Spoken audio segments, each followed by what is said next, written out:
good question. To describe Jesus to someone who has never met him or doesn't know him, I think I would want to say this. There's someone who created you and created you to be a wonderful being, which you are. And I'd say, look at your gifts and abilities, the fact that we're having this conversation. You're an extraordinary being with goodness beyond even imagining. And somebody put that in you. Somebody created you for that. But then somewhere along the way, all of this created goodness was captured by an enemy, a human trafficker, if you will. And the evidence for that is everywhere. Why is there any evil in this world, in this good world? Because we see all the goodness. And I'd say there's someone behind that. His name happens to be Jesus. But there's more to it than that, the fact that he just created things good, because then everything went awry. And now we experience evil, we experience hatred, we experience all the effects of the fact that we are under attack by enemy forces, and it's undeniable, absolutely undeniable. Why are little kids selfish? They have no reason to be selfish, because they are experiencing the effects of an attack that started long ago and is still underway. But it doesn't end there. Or that's just depressing, let's go jump off a bridge. That the Jesus that I want you to know about, who created you, knows you, and loves you, and thinks you're wonderful, by the way, also knows that you are prone to capture, to human trafficking by the enemy, whose name is Satan, Lucifer.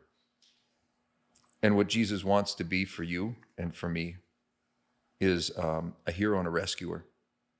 So he wants to step into this world of chaos which we experience and capture an imprisonment. And don't tell me you don't know it, because I know it, you know it, we all do. It's called the human experience. There's an explanation for it. We are created wonderfully, and we are under attack and being captured. And here comes the hero, kind of like a Liam Neeson in Taken, except for even better, who is got more skills than even Liam Neeson, as extraordinary as he was, more passion and more desire for you. His name is Jesus. He's the warrior king, and he is your rescuer. And he wants to step into your life and rescue you and free you from the bondage that makes life hard or miserable or whatever. And by the way, he's been doing it for 2,000 years. And there's proof all the way through the annals of history. So this Jesus guy, oh, by the way, not only is he your creator and created you wonderfully and thinks you're amazing, and not only is he your rescuer from enemy forces, he also wants to be your best friend and sit with you in the morning and have a cup of coffee with Rufus and you or me and hear about your pathetic problems, the petty things that the creator of the universe shouldn't have any business caring about, but he does. Because his deepest desire after he created you and rescued you is to be your best friend. And so who is Jesus? To me, my best friend, who just so happens to be my rescuer, not only my baptism, and a myriad of times between now and then, and also my rescuer today and tomorrow. And oh, by the way, he's the creator of the universe, so he can actually solve your problems. There will be crosses along the way, but he wants to journey with you. So, Jesus, creator, rescuer, friend, historic figure. Oh, but maybe, was he real? Yeah, he was real. Because that whole death and resurrection thing was real. How do we know?